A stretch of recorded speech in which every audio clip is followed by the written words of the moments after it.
Okay, we are back in open session of our July 12th, 2017 meeting.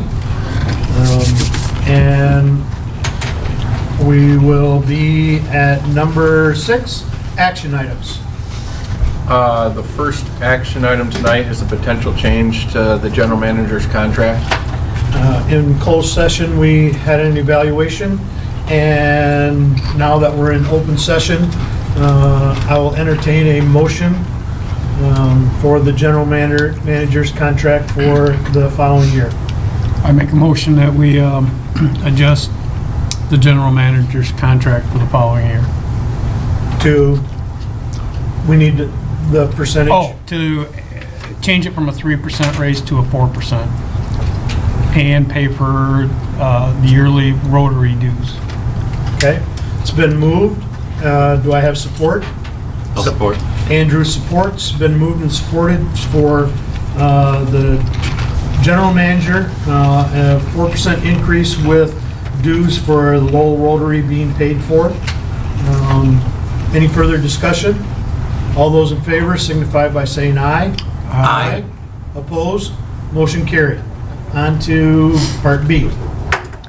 Second action item tonight is the fiscal year 2016-2017 write-offs for fiscal year end 2016. So I explain this every year because it's a little bit counterintuitive. The dollars we're writing or proposing to write off are for fiscal year end 2016. So that's July of 15 through June of 16. And we give ourselves a year to collect any outstanding balances that anyone's left us with. And after a year, we say, okay, we've given it our best chance. We've given them to collections, and we haven't been able to collect this money, so we need to write it off. And the total this year amounts to $3,407.62. This is a decrease of $611.60 from the previous year, so a 16% improvement. We're right on par with other utilities our size in the nation, and we're actually doing 75% better than all utilities when you do not consider how many customers a class has. I always say this is my least favorite action item of the year because it's kind of admitting defeat, but as you can see, in 2014 we wrote off $8,300. In 2015 we wrote off just over $5,500. Last year just over $4,000, and now we're at $3,400. So our sales have actually been going up and our write-offs have been going down. So it's an inverse relationship. You wouldn't expect to see that other than the fact that we do have an amazing customer service staff here that's implemented a ton of different collection programs, and we do have AMI technology which allows us to bill later in the month. So there's a list included in your packet, and due to the red flag law there's no account numbers or addresses, but it shows the amount that someone left us with the last date of payment, whether or not it was residential or commercial. So unless there are any questions, staff's recommending writing off this amount, $3,407.62. I'll make a motion to approve the write-offs for the 2016 year. Okay, it's been moved. Do I hear support? I'll support. Okay, it's been moved and supported to write off $3,407.62. Any further discussion? All those in favor signify by saying aye. Aye. Opposed? Motion carried. All right, third action item tonight is the first of 3 engineering service proposals for our 5-year plan. And we finished project number 101, which was the Circuit 201 upgrade right there on Foreman Street at the end of June. So it's time to start the next project, and in the hierarchy or in the course of projects, that leaves us with project 102. And the purposes of the project is to construct a brand new circuit, number 203, from the Bowes Road substation to the north side of West Main Street. And this will allow project number 105 to go forward, which is a circuit upgrade from 4,160 volts to 12,470 volts. That will reduce line losses. And in addition, circuit 203 will allow a decreased load on circuit 205. We do have 2 vacant positions in our substation to build new circuits, so this would use one of those 2 vacant positions. This project has been budgeted for the fiscal year, and it's part of our capital plan. So it's staff's recommendation to approve GRP's engineering service proposal for $15,000. And any technical questions, I'll leave those to Ryan. I guess my question is just, what's the benefit of a new circuit? Like, I'm looking at that picture, there's a circuit 203 is that little tiny leg there. Like, Yeah. what's that enabling There'll for be us? a new circuit out of the substation to bring it up in this way so we can start going backwards along all of this darker colored stuff. I believe you went over the river though, Ryan. It's actually, This is the river. yeah, it's gonna be up. Okay, so the Yep. substation's right here. Yeah. Sorry. Okay. Comes out of there, and then it allows us to start converting all this stuff over to the 7200 a lot easier, because you can't just convert the whole entire thing all at the same time. You kind of have to pick at it from each direction and just do it slowly. That just gives us another avenue with another circuit, so you don't have to have outages while you're doing it as much. Oh, so right now the dark blue is only being fed from one location. Yes, that's correct. From Okay. out of the substation and then right in through here, there's some step-down transformers that take it to the 4160 and feed it off into that area. So you're also building Okay. redundancy too. Yeah. Yep. As that goes down. Okay. I have one Cool. one question, and I think we've talked about it before, but because we have the public here, and GRP has done a great job for us.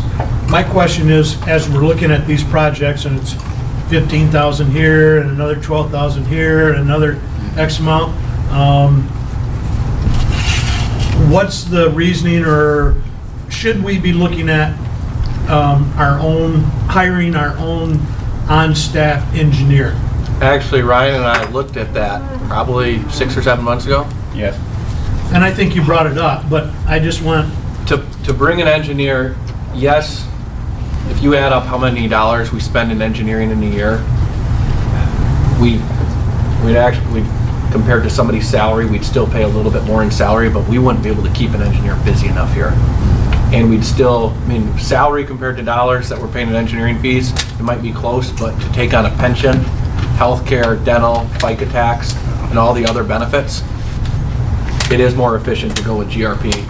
And you have multiple engineers with GRP, like economies of scale. You have different levels. You'll see in the packet that there is like a senior project manager, a senior engineer, a project engineer. You're gaining all that expertise when you hire GRP, and you might need a senior project manager, or a project manager, or a senior engineer.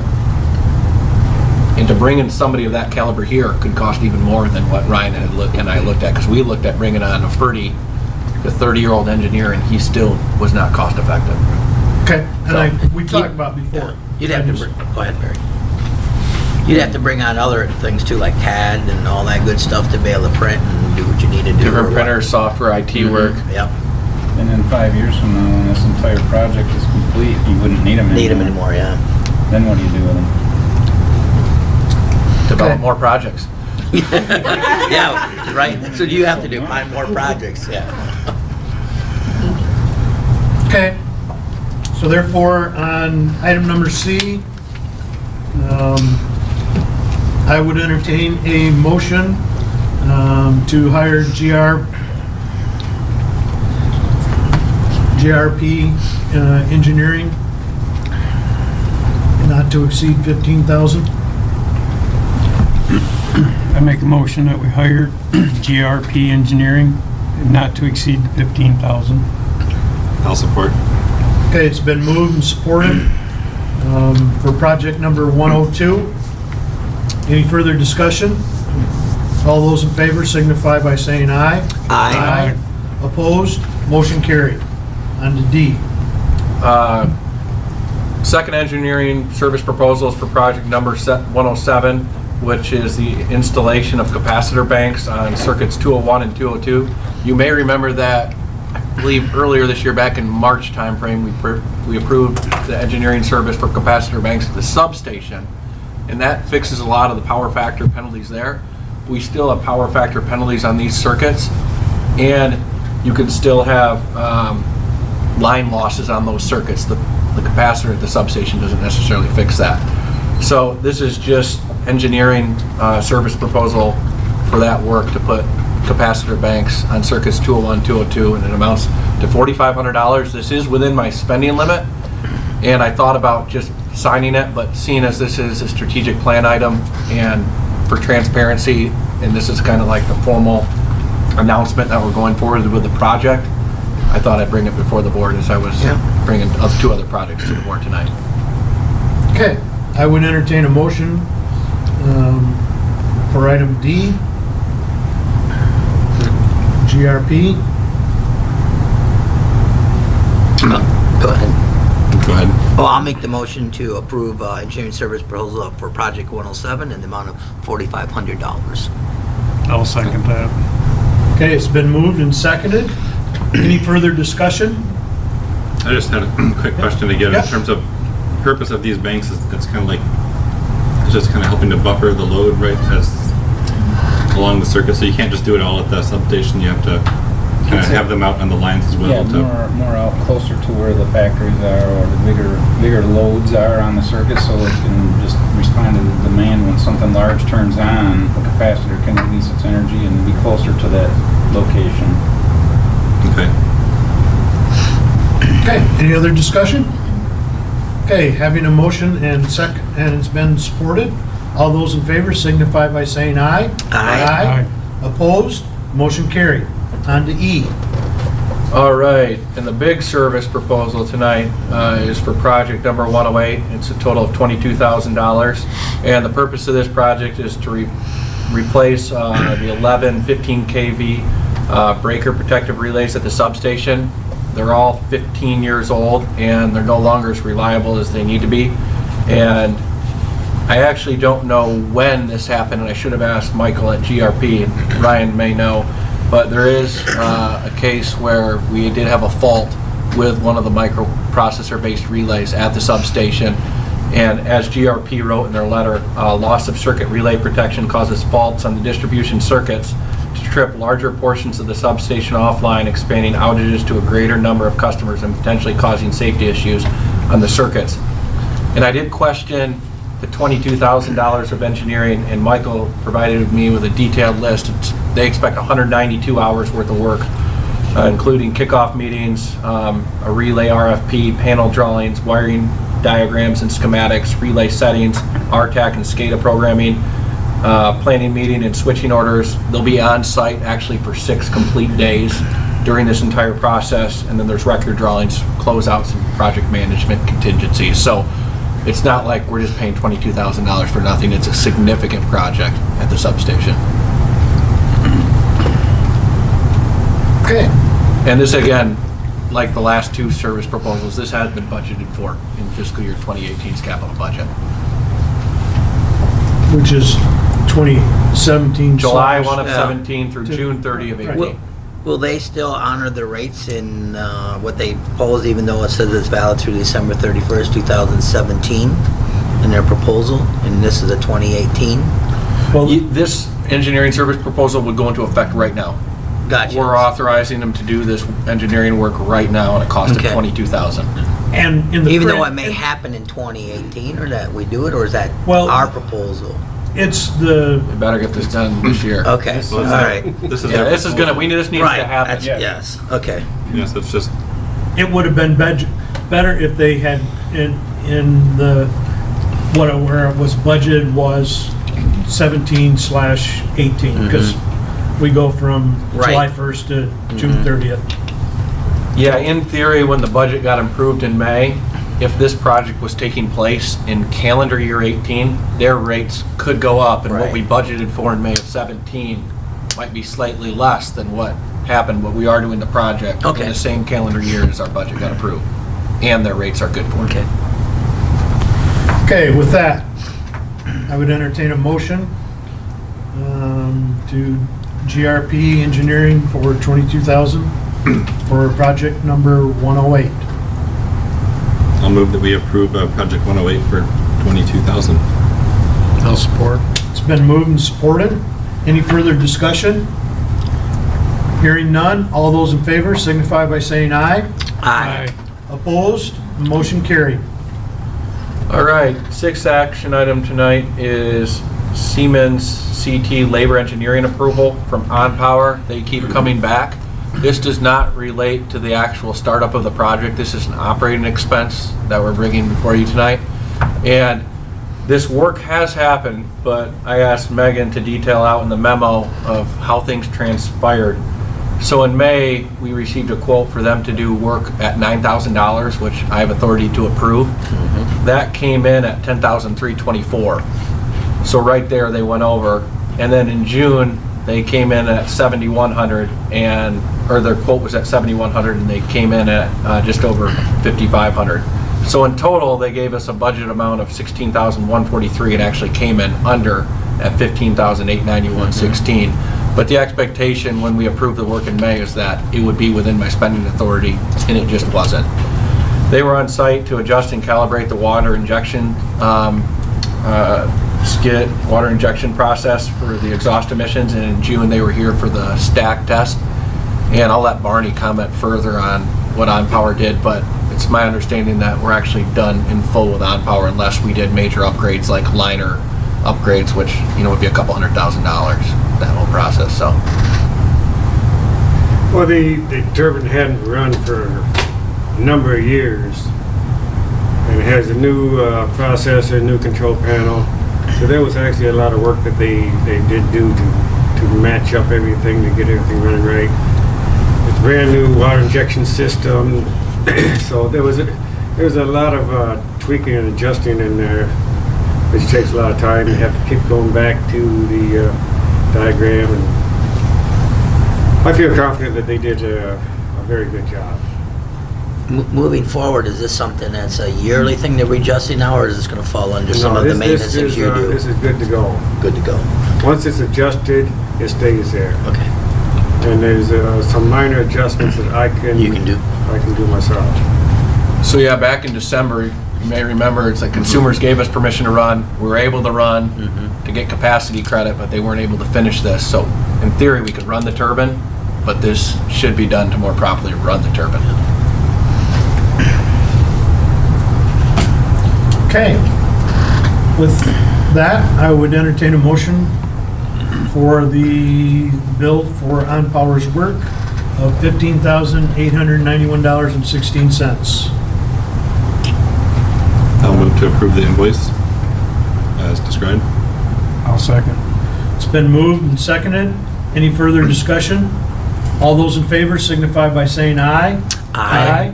Opposed? Motion carried. All right, last action item tonight is the IBEW contract ratification. Last month, we had a closed session portion of our meeting, and we discussed the list of changes that were agreed upon by both bargaining units during contract negotiations. The IBEW had a vote and voted to ratify those exact changes that were presented to the board during that closed session. So for the contract to go into effect, the Board of Light and Power has to ratify those same changes, and I'm asking that the board ratify those changes effective July 1st. All employee raises are effective July 1st, and they agreed to the changes before July 1st, so I think it's only fair that we do the same for the IBEW. And the list of changes that were presented to the board last month are in your packet. Any questions about any of those? Hearing none, I would entertain a motion to ratify the contract, and I believe this probably should be a roll call. I'll make a... Go Go ahead, Andrew. I'll support. I'll make a motion to ratify the contract as presented. And I'll support. Okay, it's been moved and supported. Any further discussion? Hearing none, roll call. Chairman Beecham, Yes, Schraubin, Yes. Salzweedl, Yes. Chambers. Yes. and Cadwalder is absent. Okay, moving on to informational items. All right, month of June, the last month in our fiscal year. First item is the performance data. You'll see that electric sales were very similar to June of 2016. Sales of just over 743,000, and last year we were just over 749,000. Residential customer count was up by 13, commercial customer count was up by 5, so we're trending in the right direction, especially long term. There's been a lot of growth on the residential side lately, and we expect that to continue. Residential kilowatt hour sales were up, roughly 1% compared to last year. This year's billing cycle was 31 days, last year was 32, so it actually shows people were using more than 1% more this year compared to last. Commercial sales were down just over 1%, and this year's billing cycle was 31 days compared to 30 of last year, so they're actually using less this year than 1%. And you'll see that Barney did run our combustion turbine 43,625 kilowatt hours, and in the fiscal year we ran just over 186,000 kilowatt hours, more than triple of what we ran in fiscal year 2016. So you can really double that 186 once we have the compressor, because this compressor only allowed us to run one turbine at a time. We would have been closer to 400,000 kilowatt hours, so a substantial amount. Do you have any comment on the turbines or running? Hey, many times as I can run, I'll run. We'll get there. And I do have a comment. I don't know if I wrote about this because we got news lately. The compressor is on schedule. A number of parts have come in to natural gas compressions. We just got an invoice for them for a good portion of the equipment. And they expect that the final piece of equipment will be on site early August, which means they'll have hopefully 45, 50 days to get it on site, calibrated, tuned up, where we can actually run both turbines. And then going into next year, we're going to be very good to go. So that's going well, and Barney's been taking care of all that. So Do we still have a restriction on time of year we can and can't run them? we do. We can't run past September 30th, but I have an update later about the gas update. Any questions on the top portion? Going down to the middle, and for Jeff's information, the MPPA, we're a part of the Michigan Public Power Agency, the joint action agency that really facilitates our power supply needs and what's going on in the MISO market and all the other resources. Their information reporting test is delayed, so we get final real data for April in June. So in the middle of the page, we can actually see for sure with all the S45 and 90-day true-ups what actually happened. And in April of 2017, we ran just over 5.8 million kilowatt hours our customers bought, and last year was 6.2 million. Peak demand in May was down slightly, half a megawatt hour compared to last year, and internal generation was very similar to last year. No change in the billing statistics. That'll happen next month. Going down to cash, you'll see we're at 3.6 million to end the fiscal year, up by 6% compared to the previous month and 27% compared to the previous year. You will note that $603,000 of Huntington Bank account surveillance is the installment purchase agreement that we're going to use that money for the compressor. So we're really right around $3 million in cash, which is, I know we don't have this on a graph, Andrew, but probably 4 years ago we were probably at 1.7 million, 1.8 million, which was below the Standard & Poor's and Moody's target to have like that 120 to 180 days of operating income. So we're at the healthy amount. We're at over 120 right now. Going down the page to delinquents. Again, this delinquent amount, the delinquent amounts you see here assumed that the board would approve the write-offs, which you did earlier tonight. And the balance after shut-off was $11,983. And the comparable probably is to last year, not last month. And last year in a similar situation, we were at 21,000. Delinquent balance at the end of the month, we were at 1,200 this month, 1,600 last year. We did have $105 outstanding from the previous month. I'm not sure if that was just one customer. Just one customer. One customer, but $105. So, and then the delinquent balance of inactive accounts, you see that we're at 5,169, and last year we were at 5,327, and of that 5,327 we wrote off, just under 4,000. So we would expect to be under that 4,000 range again next year. The aging analysis, I believe, is at an all-time low for a month. We just have $31,000 outstanding. That's down 26% from the previous month and 29% from the previous year. So from a collection standpoint, I think this is the best we've ever done since I've been at Light and Power. So great job to the customer service staff. I don't collect any money, so it's on Julie and her team. He just spent it. Well, If Julie really wants me to, I'll make one phone call or something. I don't like to anymore. We haven't needed you to yet. Right, that's right. Any questions on the performance data? Very good month, very good end of the fiscal year. Our pre-audit did take place earlier this week, and Julie and Megan handled the entire thing. Our audit will be taking place the end of August. Yep, August 28th that week. So there will be adjusting and reversing entries that do affect like the sales dollars, because when we read meters in July, some of that reading is actually for June's usage, so that has to be accrued into June. So these numbers will change slightly, but overall, as you'll see in the income statement, we had a very, very good fiscal year. Moving on to the outage summary. There were 4 outages in the month, 2 of which were caused by animals, and 2 of which were caused by blown fuses. And we further investigated those blown fuses and corrected the problem due to increased load on the system. The fuses that we had just weren't big enough, and you might think, well, why don't we just inspect that? We have hundreds of fuses on the system, and you can't, you know, you only have problems on your hottest days, and it's impossible to check all a couple hundred locations on the hottest day and spend all your time doing that. So we did make a correction at these locations, and Ryan, if you want to speak more to that. That covers it very well. But overall, we were 99.996% available for the month, and as you'll see in our 12-month outage statistics, we're at 99.997% compared to 99.8% last year, and we're improving on all of our statistics. So we have a good run going right now, and we just got blessed because God put a bubble over Lowell last Thursday, and we didn't have an outage compared to Consumers Energy, I think, with 150,000. So that was awesome. Any questions on the outage statistics?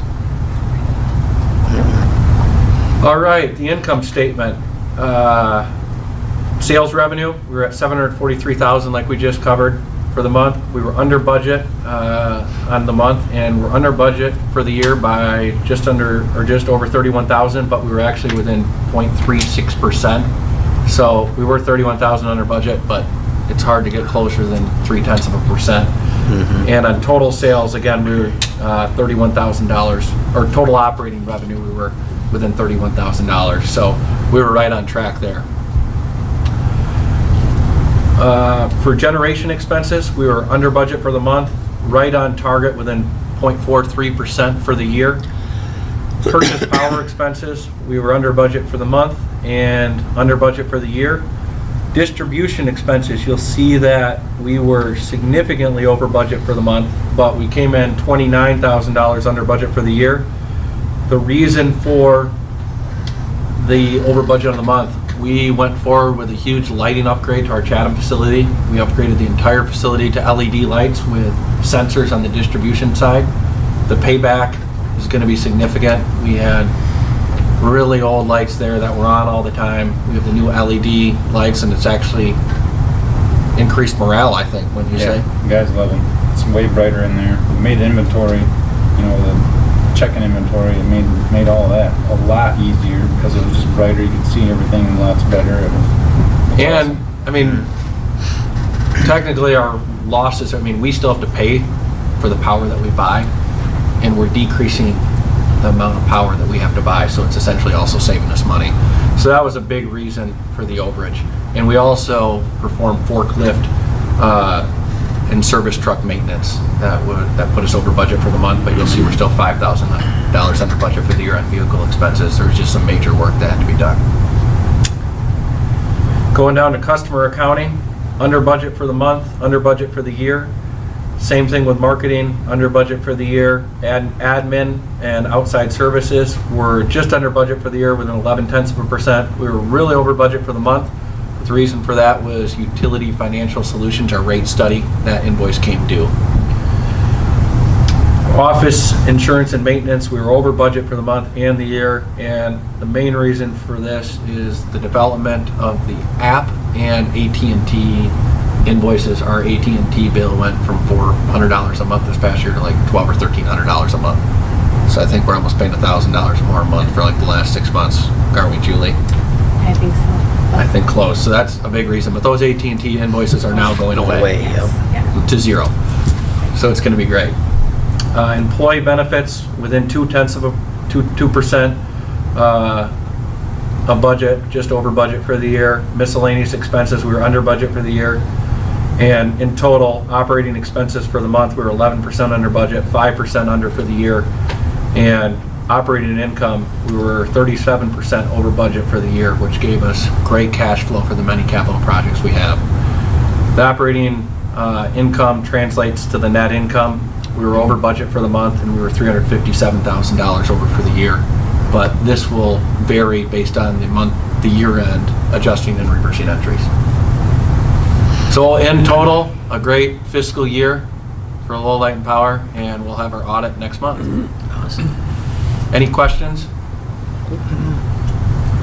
Moving on to capital projects. Very little was spent in the capital project field this past month, just $17,000. $5,000 went to fund the vehicle replacement fund. $1,300 went to the installment purchase agreement of the Mack truck. $7,000 went to the voice over IP phone system. $600 went to the South Broadway project, and we actually had a credit because we sold scrap meters that we had taken out for the AMI system. We kept them for another number of months in case anybody had a question about their final read or if any of the meters that we had went bad, but we finally got rid of those to clear space. So $173,614.12 is our remaining balance in our capital fund this year, and I did expect there to be a balance. A lot of this will be carried forward to the Siemens combustion turbine, as well as the 4160 to 12470 upgrades, as long as after the audit, it shows that we did generate enough cash during the fiscal year to fund this entire $990,000 budget. Does that make sense? Mm-hmm. I wouldn't carry over this cash if in the past year we didn't actually generate enough cash to fill this budget. Any questions there? All right, MPPA, MMEA, APPA update as part of the manager's report. Sharon and I have worked with the MPPA over the last couple months to file our 2016 annual energy optimization and renewable energy reports with the state. It's always tricky because Lowell Light and Power runs on a fiscal year basis, but as Sharon and I know, the state and these programs run on an annual year basis. So the filings for the EO report were due May 31st and the renewable energy report were due June 30th. The EO report per Public Act 342 must go out in a summary form to customers, and we'll be presenting that along with some EO tips or EO programs at the end of July. So look for that bill stuffer, and the reports in full will be made available on our website and at our office. But Sharon, do you want to just share how well you did on the EO side of things? Well, almost too She's good. doing too good. Actually, That's like right. Sharon and I, Too well, actually. did we talk earlier today about like actually how it could become a problem, how good Sharon's doing? Yeah, because we have so much carryover each year for the next. 3-4 years. Yeah, So Sharon saved almost 1.1 million kilowatt hours, and our goal was like 500,000 or 600,000. yeah. So, and she did it under budget. So then we have this carryover that we have to, kind of carry over for the next 3 years. And then it could become a problem with, as we continue to do more projects. So the state says you need to spend 1% of your previous 3 years' revenue or your projected revenue in the EO program. And then they look at your previous 3 years kilowatt hour sales and take the average of those, and you have to save a percentage of your sales. And if you're collecting money from your customers, you have to spend it. Well, with all the carryover we have, our goals every year are so low, but we have all this money to spend, and there could be the potential in the final year of the program that we actually have a negative goal. But you have to You spend can't report a $125,000. negative. Yeah, and you can't report a negative. You can't report a negative. So we're going to have a call with the MPPA to see what we can do. So basically, Sharon's saving customers too many kilowatt hours. Good job. But anyway, we spent time filing these. So good job, Sharon. Thanks for all your help. I love those spreadsheets. I know you It's do. been a challenge working with it, but we've got it done. I just have a quick question. I don't know if it's, I don't mean to spring it on you, but like, what's been the biggest area of like savings with that million kilowatt hours? Mostly commercial and industrial. Yeah, we've had some big projects. Lighthouse did a huge project. Root Lowell's working on a big project. Metric did, their entire facility is now LED. So they all just lighting upgrades, or is there other? Lighting upgrades. Root Lowell did some compressed air leaks, fixed a bunch of leaks, and then just, like Big Boiler Brewery, some of the new facilities, the hometown Winnebago, and Admiral's doing big upgrades. I mean, they've done their small facility and they want to do their large facility, but I was like, well, hold off, you might have to wait till next year on that. But we do see That the most- commercial is the majority of our kilowatt hour savings, but we have dozens upon dozens of residents participating in different programs. Oh, yeah, I mean, absolutely. tons of And residents taking most advantage of, of this. because we do give rebates for LED lights for residents, and like consumers doesn't offer any of that. So a lot of people will just do their entire house and we'll rebate them up to like 40 bulbs. So, It's Oh, wow. pretty significant. everybody listen on YouTube. Yeah. All right, 40 bulbs. Up to. Up to. As long as we have money for it. So yeah, we spent significant time in the past month working with the MPPA on filing those two plans. The July board meeting for the MPPA that was supposed to be today was canceled, so no update from meetings there. But at the June board meeting, we did have a closed session to further discuss the next Huron County wind project that we have a PPA for.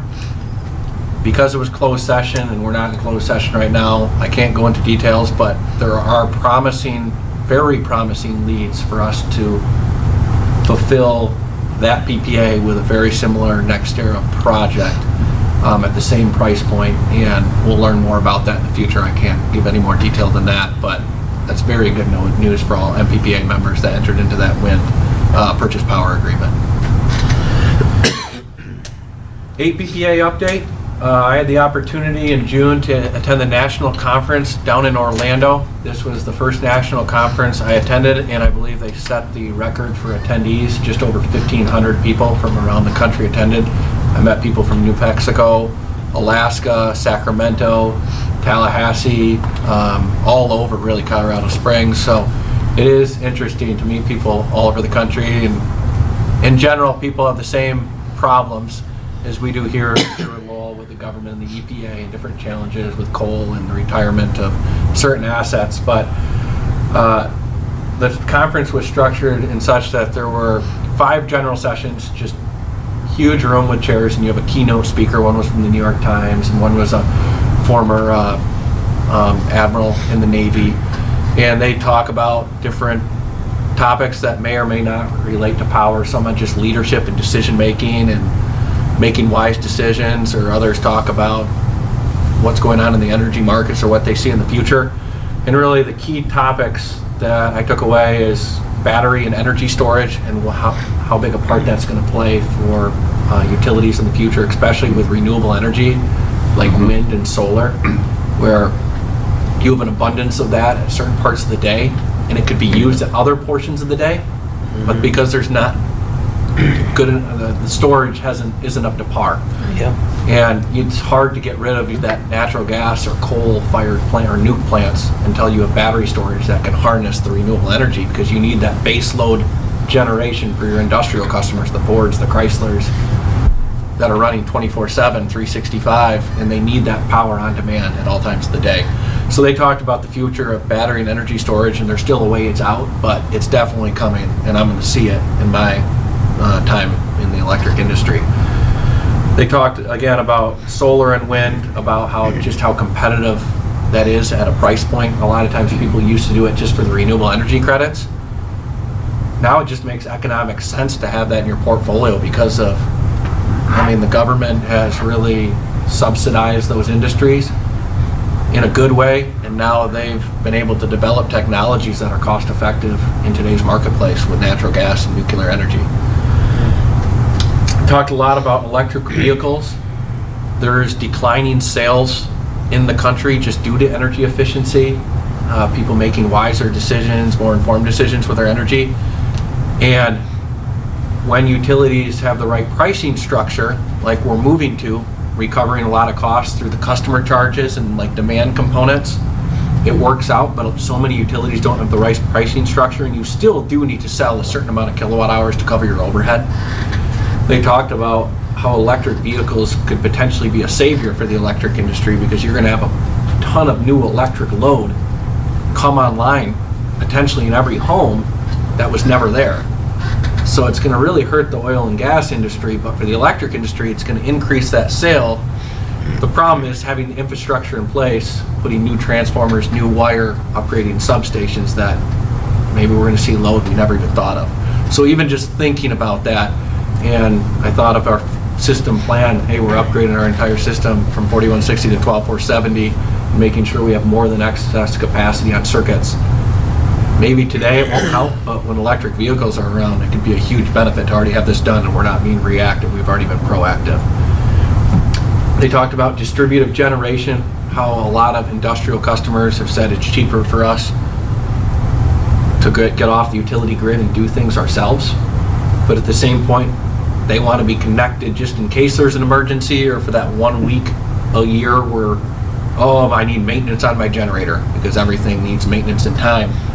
And they talked about the importance of having a standby rate ahead of time before somebody goes off the grid, because there are major utilities that do not have a standby rate in place.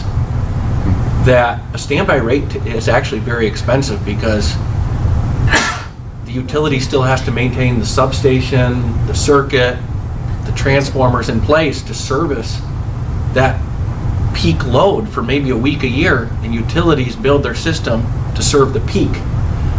Because you don't want to avoid the brownout. So the standby rate can typically be rather expensive, but it looks like the utility is punishing the customer that wants to go to distributive generation if they develop the standby rate after the fact. They're saying, oh, well, you're just creating the standby rate that's really, really expensive because you don't want us to leave. So they talked about developing standby rates before a customer would leave. So it's like, hey, this is the true cost of leaving. We've developed this before you want to leave. Make an informed decision and not say, oh, well, if you want to leave, this is what it's going to cost you to be on a standby rate. And I've actually talked with Mark Beauchamp, who did it from Utility Financial Solutions, and he will be developing a standby distributed generation rate for low light and power. So that we'll have that in our rate book. So we don't have to turn around if somebody wanted to leave. Hopefully that never happens because we're at an affordable price point. But you never know as distributive generation technology develops what people are going to want to do. Does that make sense? Yep. Would that even apply to homeowners too? Be very hard for that would probably be a net metering rate. Like if the chances of a homeowner without the development of batteries completely going off the grid is very rare because they're always going to need power at night. So there would be a net metering rate where if they produce more power, like during the day, if they had solar panels on their house, they would get a credit from the utility for the excess generation, and that would be a separate rate. Does that make sense? Mm-hmm. So if their house is using 3, they're producing 5, 2 would be coming back onto the utility grid, and there would be a calculation for what are those 2 kilowatt hours worth. Right. Because you have to factor in, hey, they're using our system and infrastructure to sell those kilowatt hours, and they should be responsible for the portion of that cost. And in the past, that wasn't accounted for. So people got these incredible rates for distributive generation in California, or net metering rates in California, and they didn't really consider the utility was providing the infrastructure for them Right. to even make the sale. Mm-hmm. Does that make sense? Mm-hmm. Yeah. So those were topics that were talked about. It was an awesome conference. I did get to go to the Disney fireworks show at Epcot. Like Dave Walters from Grand Haven hooked me up, so I owe him one. But that was really cool. And we heard an amazing speech. And I wish I meant to write down the name, but he was before 9/11. he was in the Middle East on a Navy ship, and he was the head of the Navy ship that was attacked by terrorists, and he had lost close to 18 men and Hope the 40. US is full. Yes. And he spoke, and it was just the most moving, powerful speech, and everybody had tears in their eyes, and it was just this amazing talk and inspirational talk. And it was the last day, but one of the most powerful speakers I ever heard of. So it didn't really relate to energy. It talked about critical decision making. It talked about being confident in your decisions, making the best informed decision in an ethical manner, kind of as I wrote about, when you have the information and don't look back. So it was really cool to hear him speak. But it was a great conference, and I definitely would encourage the board, or I'm potentially going to have other staff go next year because it was an awesome conference. So thanks for letting me attend. Biodigester, nothing new at this time.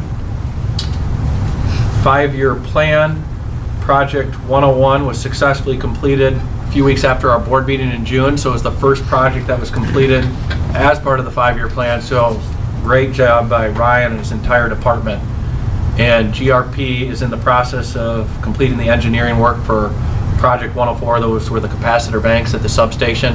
And we did approve the engineering proposals for Project 102, 107, 108. So staff's going to have a lot on their hands in the coming months as these engineering proposals are completed. Other system projects, Ryan wrote out our 6-mile transmission line that we own coming into the substation. And we are responsible for the maintenance of that line. And he did notice 4 or 5 areas that needed tree trimming. It's fairly close to the line, and staff took care of those tree trimming needs. There's also a pole that had woodpecker damage. I'm not sure if that actually got fixed yet. Did it? We're not done with that. Not done with that. Do something with that though. Question for you, Brian. So on that line, can you get your vehicles back in there, or do you have to climb the trees that you're trimming, or do you have to climb them, or what do you? All the trees that need to be cut are trees that are the age of the line. They're Okay. just starting to get tall enough right directly underneath the line. They just need to be cleared again. Some of them were dangerously close, within a foot to a foot and a half of the line, and that is very unacceptable on a 138 line. That would have caused a whole outage to the entire town. Would have been. Oh, and probably other people. Yes. That's right. So we cut all those danger trees down. There's a lot more clearing that needs to happen within the next year and a half, but we'll just work at that if we can. Well, is it so? Can you get your trucks back on that line, or do you No. have to? Not accessible to trucks everywhere. A lot of places, yes, but a majority of the stuff, north of the high school, there's a lot of swamp, there's a lot of hilly terrain. You're going to walk to all of it. And I did not walk any of it, honestly. I rode my four-wheeler over the whole thing because it was a lot of rough terrain. It was very much easier to ride the four-wheeler. Ryan got smart. Tom always walked the entire thing. Ryan just brought his four-wheeler in. But in all seriousness, that transmission line, the public probably doesn't realize it is the lifeblood to this town. Without that, there's no power. We're responsible for that line. I believe that was built in 02, 03. Transmission lines do last 40, 50 years, so it's not like it's old. But Ryan suggested and really recommended that whole area needs to be clear cut. And we're gonna look at quotes, or we're gonna see if we can get some quotes, but we hope to do ourselves, but it'll take a couple guys a couple months to clear cut that. So that is a project that you'll probably be hearing about more in the next year to 2 years. How much clearance do you look at on each side of the lines? Is the tallest tree? That is something that we have to verify what our rights to trim are. We don't Yeah. necessarily know that just right yet. We have to find that out, but typically it's a 50-foot right-of-way or easement, so 25 feet either side of the Side. center line, but it could be bigger than that. We just have to verify that before we go about any more. And you were just taking out new growth trees that had just grown Yep. over the last 10, You 15, can whatever pretty it might much be. tell it was a tree that grew out of the stump from when it was clear cut when they Clear-cut. built the line. Yep. So we are watching it, and we're gonna be doing more about it, but it's good to get that done. So the tree that was within a foot, that was the chance that you short it out basically to the ground Yeah, if it gets within a certain distance. that's exactly right. How close does that have to get to? Well, 138,000 volts it wouldn't be much longer and it would have caused a problem. I mean, 10,000 jump. volts will jumping in, so, you're within a foot of something bad happening. Okay. That's why we got Ryan. Yeah, okay. And a squad.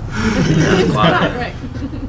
He said he used that more in the past month than he's done in 10 years at his house or something. I haven't hardly used that thing at all since I moved to Lowell because I just don't like driving it on my yard. It tears up my yard because it's nice to use it, I guess. I don't mind it one bit.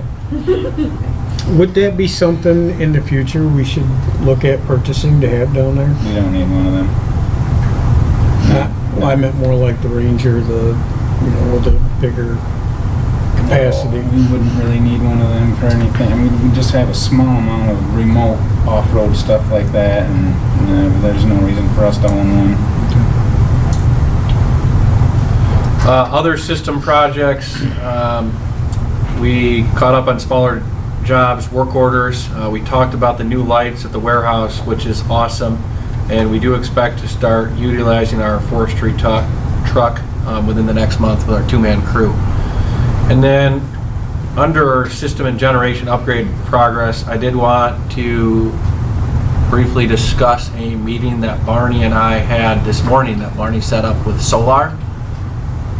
In our budgeting process and in the last couple months, Barney and I talked about the fact that our Solar combustion turbine, the control panel and processor is really outdated, not supported, and one of the 3 modules is not functioning, and Barney's had to change a number of settings so that it can run properly and accurate temperatures aren't recorded.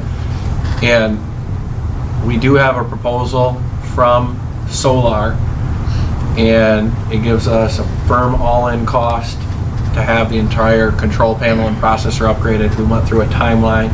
We talked through our budget with the representative today, and it looks like a November or December start time would allow for things to work with our budget. The project is over $500,000 and we have $300,000 budgeted this year. I think we'll be able to find some additional money this year to get maybe to closer to the 360 to 380, with the final payment coming for the labor on site that will take place from mid-May to mid-June that we'll be able to pay in July, beginning of our next fiscal year, if the board were to allocate $200,000 of next year's $1 million budget. So this is a major project that will really finalize everything we need done to making the combustion turbines proper, up to code, up to date, that Barney recommends. And really, Barney's the expert on this. I think you received, a 60-page proposal or something like that? Yeah, With all the- 65 page. 65-page proposal with their scope of work. I have asked the rep to attend the November board meeting. It's a significant amount of money. I know there was questions about our combustion turbines in the past. I thought it would be best if he was here to talk about what would be done, what's going on even in the nation, because it's not just us upgrading these engines, they're happening all over the place, and what we could expect and the improvements of this upgrade. So we don't have to make a decision on it now, but I would like someone to give the board like a detailed, informed presentation about what our money would be going forward and why we should be doing this. And we have budgeted for it, but I just think bringing in somebody would be a good idea. Do you want to wait till November? Yeah. Okay. Yeah. And Barney, you can talk further about, I think it's just good to start thinking about it. I don't want to come in November's board pack and say, hey, here's $500,000, guys. Just so we can start having the conversation now, and maybe it'd be helpful to bring them in October and then think about it for a month and then in November approve it. But I want to make sure it lines up with our budget too that's been approved. Well, the system we're using is outdated. Much of it's obsolete. You can't buy parts for it. Part of the system I had removed already, which was the same on the Siemens, the fire control monitoring system. Oh, yeah. That was obsolete, not functioning on either one, so I've got a standalone system. But then there's other parts of the system too, such as the module he talked about. You can't buy a module. You might be able to find a used one someplace.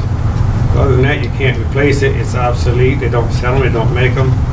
As far as the rest of the process, that's the same way. If something else went bad on that, you'd have to be looking around for a used one off eBay someplace. And This is a necessary thing for the turbine to operate in the digital world instead of the analog world. And that controller can control both of them, or do you need one for each? No, it had to be just for the solar. Okay, But the okay, Siemens is already up to date. okay. Siemens has a brand new control panel with the top of the line processor, which the solar will have the same one, basically the same processor for both of them. Now. Okay. They're both the Allen Bradley. Alan Bradley, yeah, quality stuff. Yeah, this went really extinct back in '03. They've gone to a new type of digital processor in '03. And eventually, this will be not supported in the future, but the rep we met with today says no matter when the decision is made to not support this anymore, they will be able to support us for 10 years after that. So this has only been around 14 years. The previous type of processor and control panel was around for 42. So he'll get more into details. So we are at the fairly beginning stages of this type of processor and control panel. Are the AB parts readily available if something goes down, like most of the time they are with Allen Oh, and Bradley? the new processor, yes. Yep, Yes, everything. In fact, they almost be interchangeable with the one on the Siemens now. okay. But all those parts are readily available. Yep. Support is available. You can get anything for them you need. Yep, And the stars are aligning because we are getting the compressor later this year to allow us to run both turbines. We're looking at buying a standby generator for Blackwell capabilities. Consumers has indicated hopefully by October 1 of next year, we'll be able to run 24/7, 365. So if this was done, you'd have the Black Star, you'd have the ability to run both turbines. Every turbine would be upgraded and you'd be able to utilize them 24/7, 365 starting May or June of next year. So we're fairly close on this lengthy endeavor that started, back in 2011, I believe. So, just wanted to know we had a good meeting today, and we were thinking about it, just in making sure that it's all upgraded. So, more to come in the future. Any questions? Alrighty, Whitesbridge Hydro. I talked with Victor LeBou a couple weeks ago, and he's at the point where he is willing to propose entering into a purchase power agreement with us, and he drafted a letter which I included in your packet. Short, but it is to the point. He has a contract that runs through July 31st with Consumers Energy. He expects that will actually be extended through the end of September.